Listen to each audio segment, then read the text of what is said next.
Hi hello welcome to our channel. నేను మీ సిరి. కథలోకి వెళ్ళే ముందు మొదటి 2 భాగాలు చూశారు కదా, చూడకపోతే ఒకసారి చూసి ఈ భాగంలోకి రాయండి. కథలోకి వెళ్ళే ముందు వీడియోని లైక్ చేసి హైప్ చేయండి. అమర ప్రేమిక పార్ట్ 3. ఒక్కసారిగా రూమ్ అంతా కలయ చూసింది ఆయుషి. నిద్రలో ఉలిక్కిపడ్డట్టు అర్థమయ్యి కళ్ళు మూసుకుంది. బార్లా తెరిచిన కిటికీ నుంచి గాలి నేరుగా ఆమెను తాకుతూ ఇంకాస్త త్వరగా నిద్రపుచ్చింది. ఆ కిటికీ రూపురేఖలు ఆ రాత్రి వేళ ఆమె అంతగా గమనించలేదు. ఇవాళ ఏంటి ఇంత లేటైంది, అసలు మెలకు రాలేదే అనుకుంటూ హడావిడిగా లేచింది ఆయుషి. అమ్ములు, నాన్న పిలుస్తున్నారు, రావే. తల్లి కేకలు వినిపిస్తున్నాయి. ఇప్పుడే లేచాను, అర్జెంటా అని అడిగింది. లేదు, తయారైరా, తల్లి చెప్పింది. సరే అన్నది. ఆవలించుకుంటూ అలవాటుగా లేచి మూసి ఉన్న కిటికీ రెక్కలు నెట్టింది. ఆమెని ఎప్పుడెప్పుడు తాకాలా అన్నట్టే సూర్యుడు తన మయూకాలతో సిద్ధంగా ఉన్నాడు. వాటి కోరికని మన్నించి చిరునవ్వుతో కాసేపు అక్కడే ఉండిపోయింది. బెడ్ సర్దుతున్న ఆయుషికి మడతపెట్టిన కాగితం కనిపించగానే కళ్ళు తీక్ష్ణతని సంతరించుకున్నాయి. ఆ పేపర్ నుంచి అదే పర్ఫ్యూమ్. ఎప్పుడైతే ఆ ఉత్తరాలు తన దగ్గరికి చేరిన మొదటిసారి నుంచి అదే సువాసన. ఆ కాగితం మడత విప్పాలంటే ఒక్కసారిగా ఆమె హృదయం ఉద్విగ్నభరితమైంది. అది పరవశం కాదు, ఇంకేదో భావం. నీ పెదవులపై విరిసిన రక్తపుష్పం నా దాహానికి సమాధానం. నీ వంగిన నడుము నా వాంఛలకు ఊపిరి. నీ శ్వాసలో రేగిన మాయ నా ఊపిరిలోకి చొచ్చుకొని నా గుండెను గుచ్చేస్తోంది. నీ వంపు సొంపుల మధ్య నా గర్వం చిత్తు చిత్తయిపోవాలి. దీనికి నువ్వే మార్గం వెతుకు మరి, నా హృదయపు సామ్రాజ్యదేవి అని ఉంది.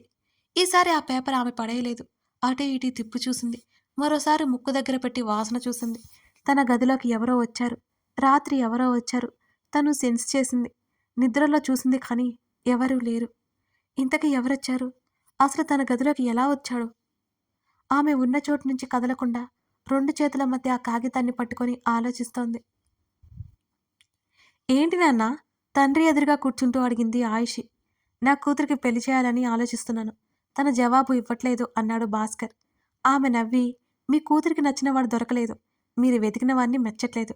కాబట్టి ఇంకాస్త సమయం పడుతుంది అని భుజాలు కదిలించింది. మీ వల్లే ఇలా తయారైంది ఇది. ఆడపిల్లల చీర కట్టడం తప్ప ఒక్క లక్షణమూ లేదు. అనుకువా ఉందా అంటే అస్సలు. చూడండి, సిగ్గు లేకుండా ఎలా సమాధానం చెప్తోంది అని అరిచింది సుమతి. అవును, నాకు సిగ్గులేదు. అయితే ఏంటి అన్నది ఆయుషి. చూసారా ఎలా మాట్లాడుతుందో? సుమతి గయ్యమంది. సుమతి, నువ్వాగు అన్నాడు భాస్కర్. నానోరే మూయించండి. 25 దాటినా దీనికి పెళ్లి కాలేదని ఈ కాలనీలో అందరూ అనుకుంటుంటే వినడానికి హాయిగా ఉంది నాకు అని ఆమె రోషంగా వెళ్ళిపోయింది. నాన్న, నా పెళ్లి గురించి దిగులు పడొద్దు. ఇంకొంచెం టైం అంతే. మీ ఆవిడ్ని ఏడ్చి తలనొప్పులు బీపీలు డౌన్లు తెచ్చుకోవద్దని చెప్పండి అని తల్లికి వినిపించేలా అరిచి అక్కడి నుంచి బయటపడింది. సుమతి, మాట్లాడకండి. గట్టిగా అడగమంటే నానోరే మూగిస్తారు మీరు. అదేమో మగరాయుడిలా ఇష్టం వచ్చినట్లు తిరుగుతోంది అని ఆవేశం వెళ్ళగక్కింది సుమతి. ఇప్పుడేమైంది? చక్కగా జాబ్ చేస్తోంది కదా అన్నాడు భాస్కర్. ఇక ఇంతేనా జీవితం? పెళ్లి వద్దా మీ కూతురికి? పుట్టక పుట్టక ఓ నరసు పుట్టిందని అతిగారావం చేసి చెడగొట్టారు. ఇప్పుడేమో మన పరిస్థితి ఇది. చెవిటోడు ముందు శంఖ ఊదినట్టే కదలదు మెదలదు అని అరిచి అరిసి ఆయాసం తెచ్చుకుని ఆగిపోయింది సుమతి. పట్టనట్టే పేపర్ చదువుతున్న భర్తను చూస్తూ బుద్ధులు ఎక్కడికి పోతాయి తిట్టుకుంటూ పనిలో పడింది సుమతి. ఆయన నవ్వుకున్నారు. ఆయు ఆయు, ఇది తెలుసా? హుషారుగా వచ్చి పక్కన కూర్చుంది సౌమ్య. ఏది అని అడిగింది ఆయుషి. మేనేజర్ గురించి అని సౌమ్య అంది. అప్పటి వరకు ల్యాప్టాప్లోకి చూస్తున్న ఆయుషి సౌమ్య మాటలకి ఏంటన్నట్టు చూసింది. ఏమైంది? ఎవరో మన మేనేజర్ ఇంటి దగ్గరికి వెళ్ళి మరీ పిచ్చి కుక్కని కొట్టినట్టు కొట్టాడట. ఎందుకో కూడా తెలియదట. వాడు రిజైన్ చేశాడు. ఇవాళ కొత్త మేనేజర్ వస్తాడు అని హుషారుగా చెప్పింది సౌమ్య. ఇవాళ ఎలా అని అడిగింది ఆ విషయాలు పొడిగించకుండా. బంజారా హిల్స్ బ్రాంచ్ అతను అని విన్నాను. ఇక్కడికి షిఫ్ట్ అయ్యాడు అంతే. ఇదే తెలుసు నాకు. భుజాలు కదిలించి అదే హుషారుతో పనిలో పడింది సౌమ్య. ఆయుషి ఆలోచనలు ఆగట్లేదు. ఏదో తేడా జరుగుతోంది అని తను సెన్స్ చేయగలుగుతోంది. అదేంటసలు? హేయ్, మన మేనేజర్ అంటే ఏ మిడిల్ ఏజ్ అతనో అనుకున్నా. కానీ కుర్రాడు కత్తిలా ఉన్నాడే అన్నది సౌమ్య. కత్తితో మనకెందుకు, మేనేజర్తో పని అన్నది ఆయుషి.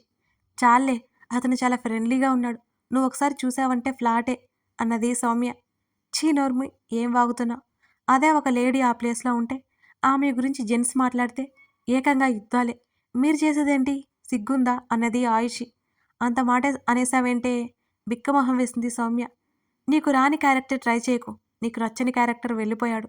దట్స్ ఇట్, పని చూడు అని అరిచింది ఆయుషి. వామ్మో! దీనికేదో అయింది అనుకుని గప్చుప్‌గా అయిపోయింది సౌమ్య. సాయంత్రం మీటింగ్ హాల్‌లో అందరూ కూర్చున్నారు. ఆ కంపెనీ సీఈఓతో పాటు క్లయింట్స్ కూడా ఉన్నారు. ఆ ప్రాజెక్ట్‌కి సంబంధించిన టీమ్ అక్కడ ఉంది. మిస్టర్ వీర్ అనగానే ఒకతను వారిలో నుంచి లేచి ప్రెజెంటేషన్ ఇవ్వడానికన్నట్టు లేచాడు. ప్రొజెక్టర్ ఆన్ అయింది. అతను లేచి హలో అంటూ మొదలుపెట్టాడు. అతన్ని చూడగానే ఆయిషీ కనుపాప పెద్దదైంది. అప్రయత్నంగా అతన్నే చూసింది ఆమె. అతను చాలా చక్కగా మాట్లాడుతున్నాడు. అప్పుడప్పుడు అతని పెదవి చివర్లు సాగుతున్నాయి. అంతలోనే మామూలవుతున్నాయి. ఆగకుండా పావుగంట మాట్లాడి థాంక్స్ చెప్పి కూర్చున్నాడు. పొద్దుతిరుగుడు పువ్వులా అతని వైపే ఆమె చూపులు మళ్ళాయి. ఏయ్ ఆయు, ఇతను హాస్పిటల్లో అబ్బాయిలా ఉన్నాడనిపిస్తోంది అని సౌమ్య గొనిగింది. అవునా అన్నది ఆయుషి. నాకనిపించింది, నీకనిపించలేదా అని సౌమ్య అడిగింది. లేదే అన్నది. అయితే అదే అయి ఉంటుంది. నాకే గుర్తులేదు అతని ఫేస్ అని. ఎలా ఉన్నాడు మన కొత్త మేనేజర్ అని అడిగింది సౌమ్య. మూసుకుని కూర్చో, లేకపోతే తిట్లు కాయాలి అని కసిరింది ఆయుషి. ఆ మీటింగ్ అయిపోయి క్లయింట్స్ సాటిస్ఫై అయ్యాక బయటికొచ్చాడు. పాత మేనేజర్ పోవడంతో సౌమ్యతో పాటు స్టాఫ్ అంతా దరిద్రం వదిలింది అనుకున్నారు.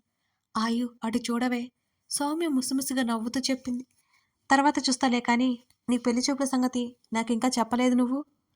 తను ఎదురుగా కూర్చున్న మానిటర్ వైపు చూస్తూనే చెప్పింది ఆయుషి. దాని గురించి ఎందుకు అడుగుతావులే, తర్వాత తేలిగ్గా మాట్లాడుకుందాం అని సౌమ్య నిట్టూర్చింది. సరే, నన్ను కదిలించకు, పనుంది. నేను కాబట్టి నిన్ను భరిస్తున్నాను. నా ప్లేస్‌లో ఎవరైనా ఉంటే నీ మాటలకి రోజూ అలిగిపోయేవారు అని ముఖాన్ని నల్లగా పెట్టుకుంది సౌమ్య. సర్లేవే, నువ్వు పక్కకు పో అన్నది ఆయుషి. ఏయ్, చేసింది చాలు కానీ ఒకసారి అటు చూడు అంటూ ఆయుషి మెడ పట్టుకొని అటువైపుకి తిప్పింది సౌమ్య. చక్కెర చుట్టూ చీమల్లా వీర్ చుట్టూ స్టాఫ్ అంతా నిలబడి ఉన్నారు. ఆమె కాసేపు అతన్ని గమనించింది. అతని చెంప మాత్రమే ఆమెకు కనిపిస్తోంది. అతని జుత్తు నుదురు మీదకి సగం కప్పేయబడి ఉంది. అతని కనుబొమ్మలు దగ్గరగా ఉన్నట్టు సూటిగా చూస్తున్నట్టు తెలుస్తోంది. అప్పుడప్పుడు అతని పెదవులు నవ్వుతున్నాయి కానీ అదేదో మొక్కుబడిగా అనిపించింది ఆయిషీకి. అతనికి వీళ్ళతో సుత్తి వేయడం ఇష్టం లేదు. వీళ్ళు అర్థం చేసుకోవట్లేదు అంతే. భుజాలు కదిలించింది ఆయిషి. అతని మెదడులోకి దూరేమైనా చూసావా ఏంటి? నువ్వు నీ తొక్కల లాజిక్లు. సౌమ్య చిరాకు పడి వాళ్ళ దగ్గరికి వెళ్ళిపోయింది. ఆయుషి పట్టించుకొనేలేదు. సౌమ్య లంచ్ చేసి వచ్చిన వెంటనే అరిచింది. ఏంటే, ఈ పేపర్ ఎక్కడిది? టేబుల్ మీద ఉన్న మడిచిన తెల్ల కాగితాన్ని చూపిస్తూ అడిగింది ఆయుషి. నాకేం తెలుసు, నేను కూడా నీతో పాటు తిరగడానికే వచ్చాను కదా. సౌమ్య ఆమె అరుపులకి బిక్కమొహం వేసింది. నువ్వు ముందే వచ్చావు కదా, ఎవరైనా నా డెస్క్ దగ్గరికి రావడం చూసావా? కళ్ళెత్తి సీరియస్గా చూస్తూ అడిగింది ఆయుషి. లేదు, షీలా తనేదో కహాని చెప్తుంటే అక్కడ కూర్చున్నాను. ఆయుషి మాట్లాడలేదిక. కోపంగా ఉన్న స్నేహితురాల్ని చూస్తూ అక్కడే ఉండడం యమా డేంజర్ అని మెల్లిగా తప్పుకుంది సౌమ్య అక్కడి నుంచి. ఈసారి ఆమె ఆ కాగితం ఓపెన్ చేయలేదు. సాయంత్రం తన టేబుల్ మీద ఉన్న కాగితాన్ని చేతిలో పట్టుకుని ఆమె బయటికి నడిచింది. మిస్ ప్రణయ ఎవరో వెనక నుంచి పిలవడంతో ఆ పిలుపుకే ఆమె ఆగిపోయింది. ఆశ్చర్యంతో, అనుమానంతో ముడుచుకున్న కనుబొమ్మలతో, చిన్నవైన కళ్ళతో వెనక్కి తిరిగి చూసింది ఆయిషి. వీర్ ఆమెకి 2 అడుగుల దూరంలో వెనకే ఉన్నాడు. మీదే పడేసుకున్నారంటూ ఆ తెల్ల కాగితాన్ని ఆమె వైపుకు పెట్టాడు. ఆమె అందుకుని, నా పేరు మీకెలా తెలుసు అని ఆమె కళ్ళు చిన్నవి చేసి అడిగింది. తెలుసుకున్నాను అని చెప్పాడు. అర్థం కాలేదు. ఆమె పెదవులు బిగుసుకున్నాయి. అందరి గురించి తెలుసుకున్నాను. మీ డీటెయిల్స్‌లో మీ పేరు అదే ఉంది కదా, ఆయుషి ప్రణయ అని. అతని మాటలకి చేతులు కట్టుకుని చూసింది సీరియస్‌గా. అతని పెదవి చివరన నవ్వు మెరిసింది. ఆమె చూస్తుండగానే అతను ఆమెను దాటుకుని అక్కడి నుంచి ముందుకెళ్ళిపోయాడు. గాలికి రేగిన ఆమె చీర కొంగు అతని ఛాతీని స్పృశించి ఆమె పరిమళాన్ని అతనికి పరిచయం చేసింది. అతని అడుగులు నెమ్మదించాయి. చేతిలో ఉన్న కాగితాన్ని విప్పి చూడక తప్పలేదు ఆయుషికి. నువ్వు నాదానివి. నువ్వు నా కోసమే పుట్టావు.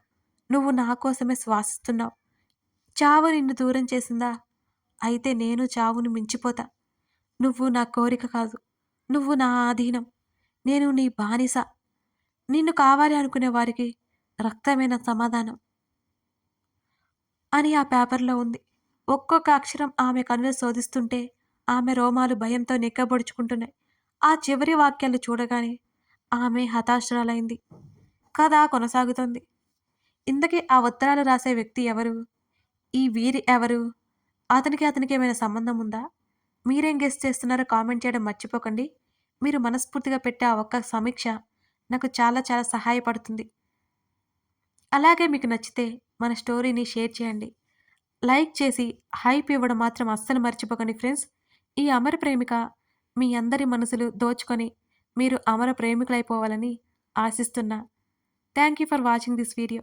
మరో ఎపిసోడ్‌తో మనం మళ్ళీ కలుద్దాం.